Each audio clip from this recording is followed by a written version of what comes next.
How do you even do a cartwheel? Take two. All right. Yep. Welcome. It's Benjamin Lane. This is kind of like a weird hybrid spotlight slash wholesome out the house slash Ben's room installment, but hopefully it'll be entertaining. But you know me. Today we are joined by the star reigns.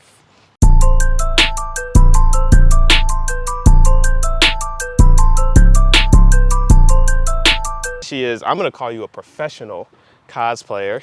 I am a very amateur slash novice cosplayer.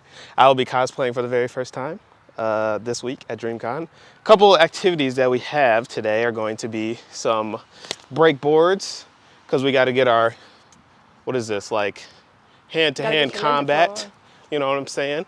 Then we have some throwing knives, some typical ninja weaponry, and then we have the ultimate balance test, balance / agility test, which is the slack line, so we'll get to that as well. All right, let's get started. We're gonna start with the handy dandy strike force breakboards. I don't know if you can see quite yet, but she's got the matching wrist strap. So she's here to take this seriously and get trained. But of course, you're a professional already? Yep. Well, I guess, yeah, technically, you know how to rap. She already knew how to rap, so. But yeah, I just want to start, asking you a few questions about your cosplaying experience. Do you want to hit first? Do you want to multitask, kind of do it all at the same time? Multitask. Multitask. All right, so my first question for you is, can you just kind of talk to us about your intro to cosplay? What was it that sort of sparked in your mind, like, oh, this would be something cool to try? Was there someone that you saw do it beforehand, or sort of just how did you find yourself in this hobby, so to speak, or this activity? Yeah, so when I was little, I was really obsessed with Wings Club, like so obsessed. Okay. I would scour YouTube for videos on it, and eventually they started recommending cosplay girlies. I didn't know what it was when I was little, but after watching girls cosplay as the Wings Club, it started to come up in my recommended, like cons would come up, and that's how I was like, oh, people do this. They do this for fun, they do this professionally, and I was like, I want to do that. Okay. Yeah. So what was it exactly about Wings Club? Was it like the colors of the outfits? Was it just like the characters that you personally fell in love with? What was it that was just like, I want to emulate that outside of, just my enjoyment of watching it? Yeah, they had really great fashion. Okay. I loved that, the friendships, and of course the magic. That's just like the key to success for every little girl. Okay, so I'm glad that you bring up fashion, because that is obviously an aspect to it. There's one of the coolest things that I've experienced observing and witnessing cosplay is it's not necessarily always strictly about how can I recreate that. A lot of people kind of put their own flair to it and sort of, like make it their self in a way, like they kind of express themselves through the cosplay. So in your experience, do you like to sort of zhuzh it up a little bit, or are you going for like, let me just go straight for the like perfect replica, I want the wig, the this, the that? So it depends on the character. If it's a character I really love, I have to do a perfect replica at least one time. Okay. Okay? But I literally love zhuzhing it up. That's kind of how I got my start into cosplay. Like when COVID happened, I was just like, what in my closet is giving Disney? Because it was like a trend to like give Disney characters like wicked backstories. Okay. So I did like Vanellope, and I did one other princess, Moana.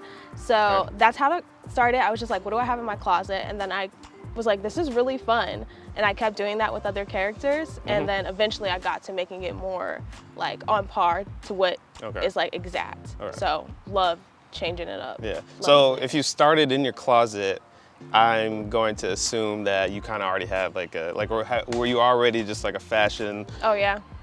That was close. Yeah, are you? Sorry, they're throwing disc golfs behind us, so we're like, I don't even know who. Oh, there he is.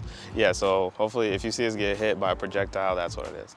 But yeah, so like, were you already naturally into fashion? Did you just have like a decked out closet to begin with, and that's kind of where you started with your materials? Yeah, I love fashion, so that's really where it started, and it's really where it continues to stay. Like, I do a lot of my own cosplays where I'm making stuff now, but a lot of it will just come from my closet, and I think that's way funner than just buying something a lot of the times. Okay. Also, cosplay is really expensive. If you do it like religiously on social media, you're either giving up a lot of funds or you're getting creative. Yeah. Okay. So I guess now that you're so deep, so to speak, in this being a hobby, do you find yourself when you go shopping, like, are you sort of looking at items that could be both? Are you For sure. okay at all times? You're like, okay, I want to wear this to like this event, but I also could do this. Like, you're kind of looking at those two first. Yeah, I feel like it comes up a lot for me now. It's kind of horrible because sometimes I'll see something and I'm like, in my real life, how often will I wear that? And it's like one time, but I'm like, oh, this character wears it, so I can make it 1,000 times. Yeah. That's actually hilarious. So do you find yourself like almost overspending, or like, you know, like does that shopping trip sometimes turn into a little bit more what you originally anticipated? Because you're like, okay. Yeah, I was already a shopaholic, so it made it worse. But honestly, these days I'm usually like, I'm just gonna stick with what I have, and then characters that I'm passionate about, you guys are gonna be seeing a lot more actual cosplays from them. Okay, yeah. Cool. I want to see you switch up a little bit. You know, you got the karate chop. Can you get a knee or like a kick or something? Oh my God, I didn't know if that was a kick or a knee. That was like, so this is gonna be a knee? All right, see. Okay, so. Does it need to be lower? Yeah, I'll do it lower, I'll do it lower. Okay. Oh my God, maybe I'm not holding. Hey, how about, because if you hold it, then you can kind of like counteract let's try that. Let's try that. That was tragic.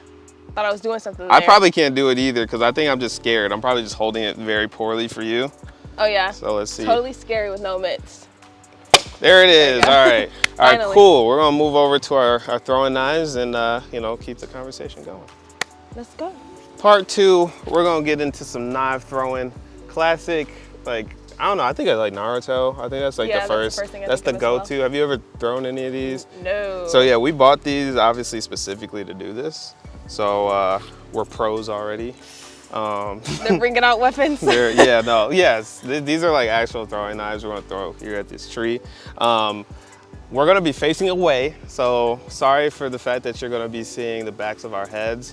We did give you this wonderful drone shot, so hopefully that is a little bit of, you know, better vantage point.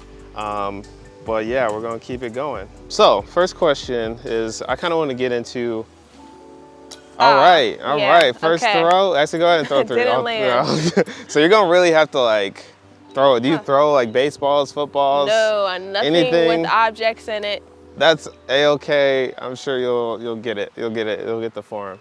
But I do want to ask about like your experience as because you've developed quite like the following, so to speak.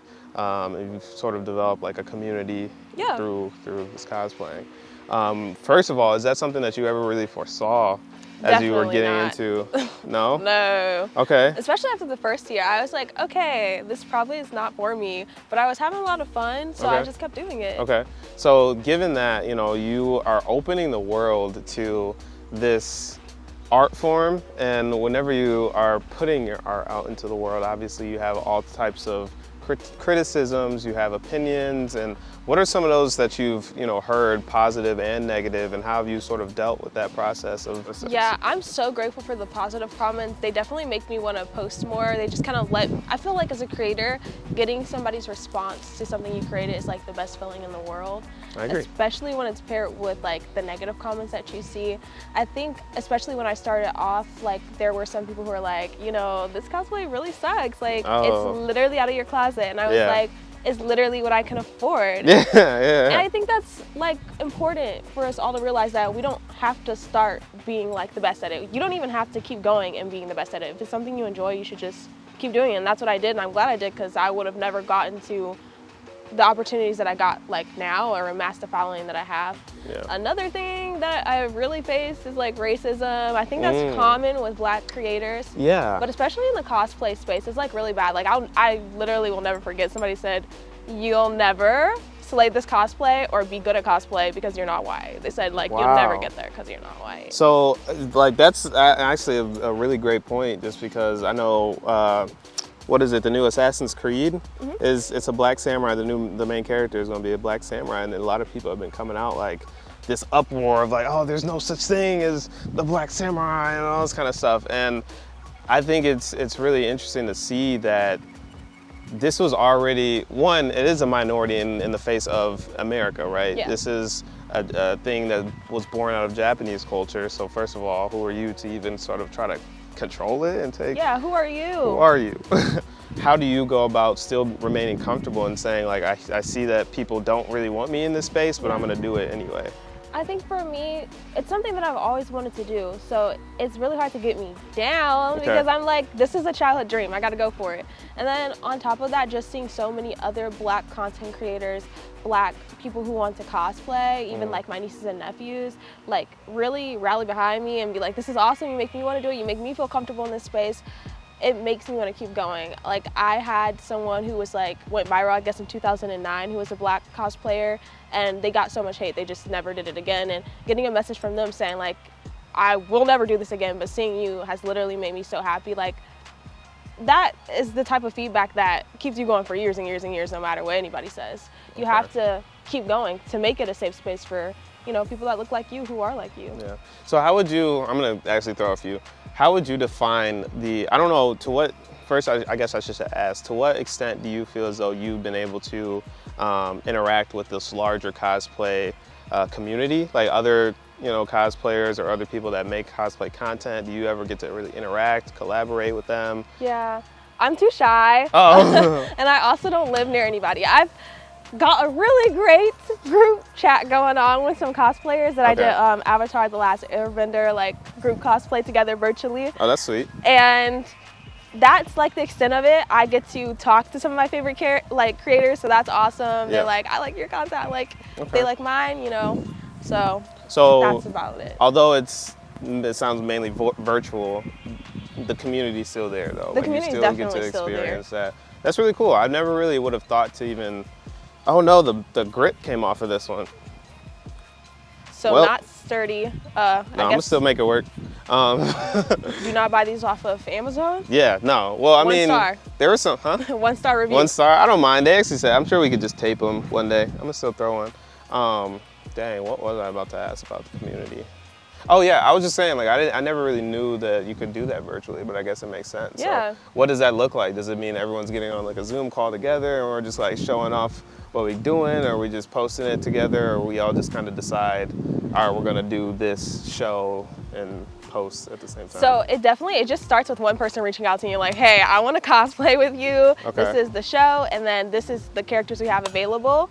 And then we go from there. Okay. So that's what happened with my Avatar one. I did a Monster High one. That one is on my repeat list. I absolutely love it. Like, it was a dream cosplay moment, and to do it with the group melts my heart. This one, I wish I could get like a tight shot of this one. I threw it. It's literally backwards in this like crevice. Can you see the blade? Wow. The blade is You killed them from the inside. That wow. is actually insane. Nuts. Interesting. Okay, but so you mentioned, you just now mentioned a. Oh! She's got one. I always knew this was for me. That's actually, you always knew. I had to channel my inner Yor for that one. She came out. Okay. I feel like Yor don't be doing enough in that show for me. What? They don't showcase. Fighting words. Yor does not do nearly. Words. At least they don't show it. Like I feel like it's so Yor. No. Yor don't be active enough. I need Yor to turn out some more. She can when they allow her to, but I feel like I got to get one now too. Yeah. So I was saying that you mentioned that you have a. What'd you call it? Like a replay list or like a Oh, well, sometimes I'll go back and watch my videos and I'll be like, this is what I can do better. This one I really should take down, but I don't want baby cosplayers to think I started off good, because I definitely didn't. Oh, okay. I started off exceptionally horrible. Okay. Shout out to the people who supported me. They exceptionally horrible is crazy. Exceptionally horrible. They saw the potential. Okay. No, that was promising. Tragic.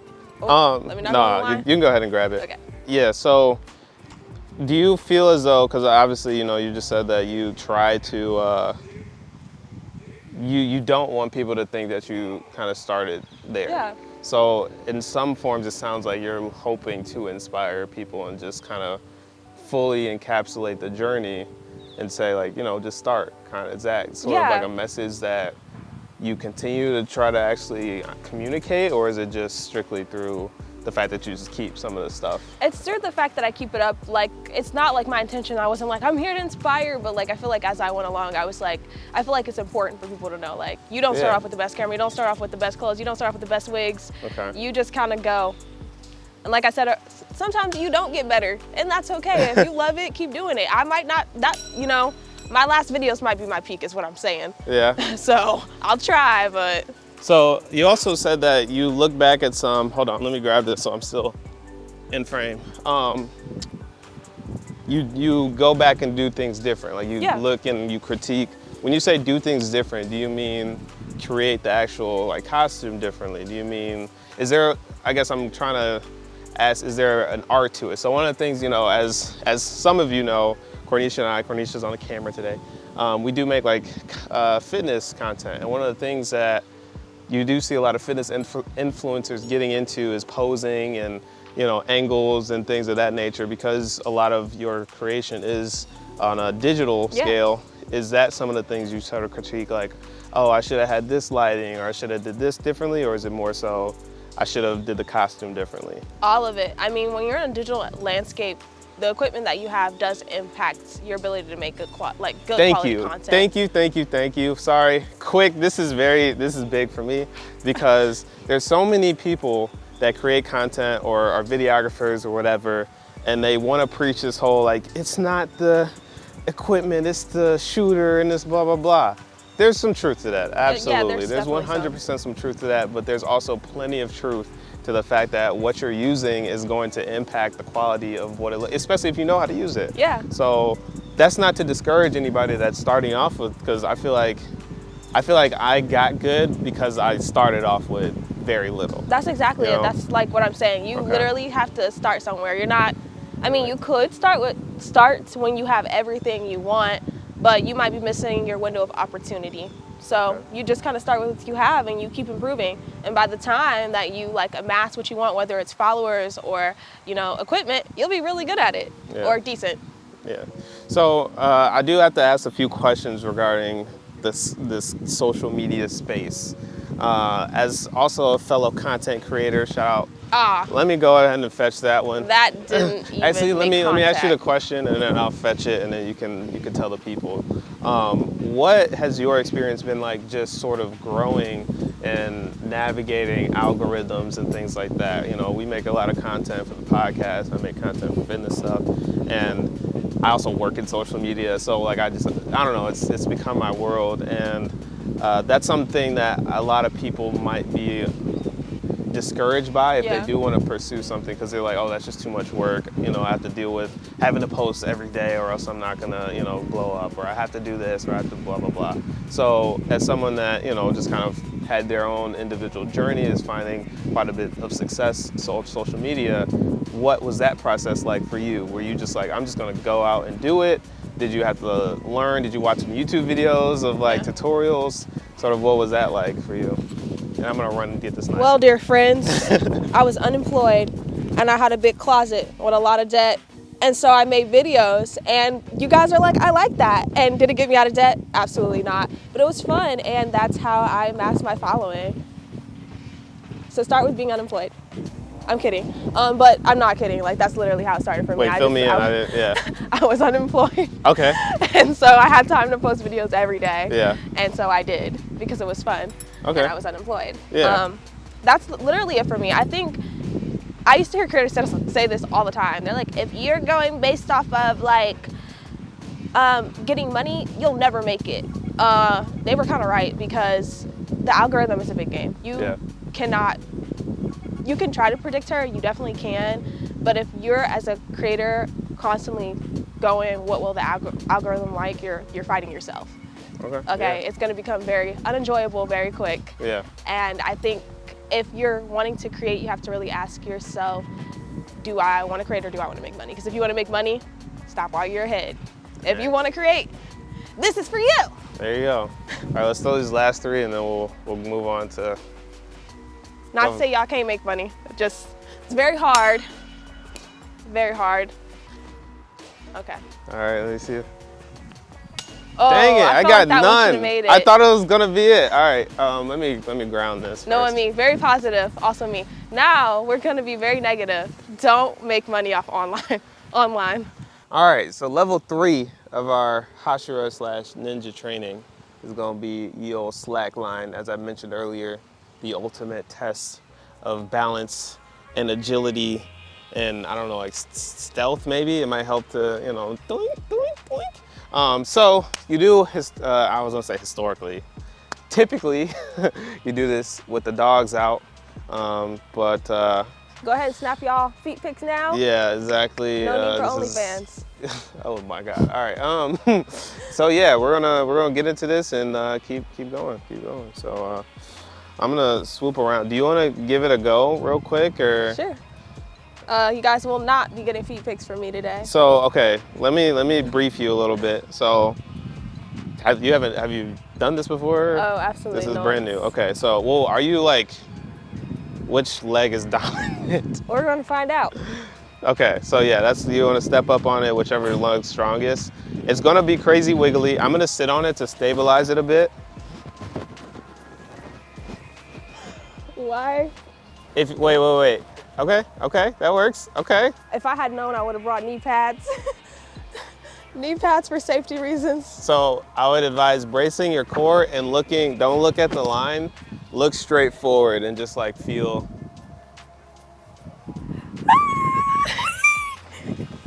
That's What's that, fun. 2 steps? 2, 3 steps? That's fun. All right, do it without me. Oh. Do it, yeah. Here. Wow.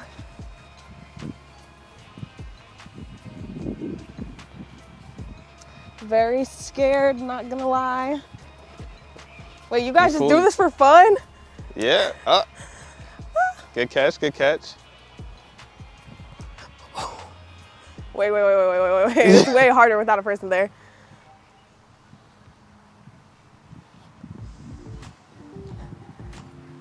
Two, all right, 2. Wait, you did this without anybody sitting on it? That's the idea. I'm gonna run one. Okay, but I wanna start asking just about like some of your favorites, like your history in cosplay. What are some of the best cosplays that you've done, in your opinion? Like, just, I don't know, things that you thought you executed the best, things that looked the coolest, things that you felt the most confident in. Yeah. What are some of those? So, I not to toot my own horn, but I just have a plethora to pick from. No, I'm kidding. Honestly, my favorite cosplays to do are like the ones that I aspired to be as a kid. So like my Winx Club videos, I'm doing another one because I loved it that much. Nice. Why'd you stop? Thank you. Go for it. All right, so Winx Club is up there. I'll sit back on it. Yep, Winx Club is up there. I'm trying to think of another one that I really liked. I had fun with that was super fun. Okay. I put tape across my chest and it was very obvious. Gonna have to redo that one, but it was really fun. I can't even be mad about it because I enjoyed it that much. And then not recently, it was like 1,000 years ago, okay, I redid Courtney from Total Drama Island. That one was fun just because I like proved to myself I could do better and did better. Nice. That was so fun. Okay. So when it comes to deciding, because that's one thing that I think we both discovered in cosplay, it's just really hard to choose because there's a million characters. You mentioned someone from Total Drama Island. Like, literally. That's not anime. You can do video game characters, any cartoon character you want. So what is your typical process when it comes to just choosing, who you want to do next or try out? Is it someone that you think looks cool? Is it somebody that you feel like resonates with who you are? Or like your favorite character from something? What's your decision process like? My process is whatever's in my closet. Okay. Literally whatever's in my closet. Like I did Elizabeth from 7 Deadly Sins. I watched 2 episodes of that. 2 episodes and I had to let her go. So okay. She was a very cute character though, and I had it in my closet, so I cosplayed it. Okay. So that's like my rule of thumb right now. If it's in my closet, I'll cosplay it. If it's not, I'm only gonna cosplay if I really love it. Okay. Have you ever thought to like start sewing and like making from scratch cosplays? Yes. Do you already? I actually already do. Okay. Yeah, so usually from scratch, like with sewing, I haven't gotten there yet. I actually really suck at sewing. Okay. But for like putting little pieces together, like I could take a bodycon dress and modify it, like add little pieces. I could sew something onto that, like 2 existing pieces, sew them together to make a new cosplay. I could also like make headpieces from scratch using cardboard or like jewelry. I can do that type of stuff, and I have. It's very fun. Some of it looks really janky, but you got to start somewhere. You have to start somewhere. So do you go to cons and stuff as well, or are you more social media? I've been to one con, and it was actually before I started social media. I went to Supergirl. It was super fun, and I think I have the video up on my YouTube. I actually might not anymore, but that's been it. But I really would love to go to another con because it just looks so fun. And which one did you go to? It was Phoenix Fest or Phoenix Comic Con. Is that in Arizona? It was in Arizona. It was very cool. I went with a friend. Okay. It was just fun to see like people dressed up as like some of my favorite characters. I saw Avatar: The Last Airbender, and I literally almost went insane because I was like, oh my gosh, they look so good. I want to be them. Okay. Yeah. That's fun. All right, do you want to help her out so we can, let's see if we can get some more steps. It might feel a little bit better. She's just gonna, like, so you can just hold on to her shoulder and just so we can get you a little bit further along. I want you to get to the middle and really feel how wavy it gets. I'm scared. Not them bringing that hope. This is so sad. No. I'm scared. I don't know about having you support me, girl, because I don't want to take you down with me. I have some arms. Okay. Cornisha, take the wheel. Take it from my hand. Wait. Oh, yeah. Okay. I'm sorry. The hand didn't help. Yeah, okay, try the shoulder. The hand, shoulder. It gave a false sense of security. So do you have any, just general, I don't know, words of like encouragement, so to speak, for people that are considering cosplaying or really just thinking about it? Yeah, I mean, just go in your closet and see what you got. Honestly, go thrifting. Go thrifting. You can find everything you need in the thrift store. I'll tell you that right now. Thrift store. And use what you got. If you got only hair, use your hair. It doesn't matter. Like, just have fun with it. Cause I mean, you're paying money to do this, even if it's only $5 from the thrift store. And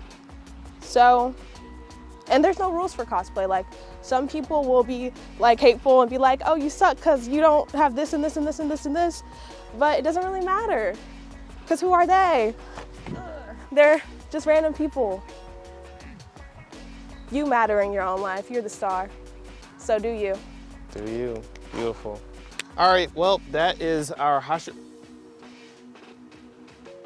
training, and a disc just landed, so it's probably time for us to really wrap up. I just want to say thank you for joining us. Thank you for training with us a little bit. Thanks for inviting us into your world of cosplay. Hopefully we make you proud this weekend, this coming up weekend. We'll send you some pictures, but maybe if we take enough, which I guess you have to when you cosplay, right? So you got it. Yeah, we're excited. We appreciate it, and you want to like plug your pages really quickly before we get out of here? Yeah, you can find me at Nassar Reigns. I post only when I have time and the brain capacity, but I hope to see you there. All right, until next time, which will probably be the next episode. Appreciate it. Finley out.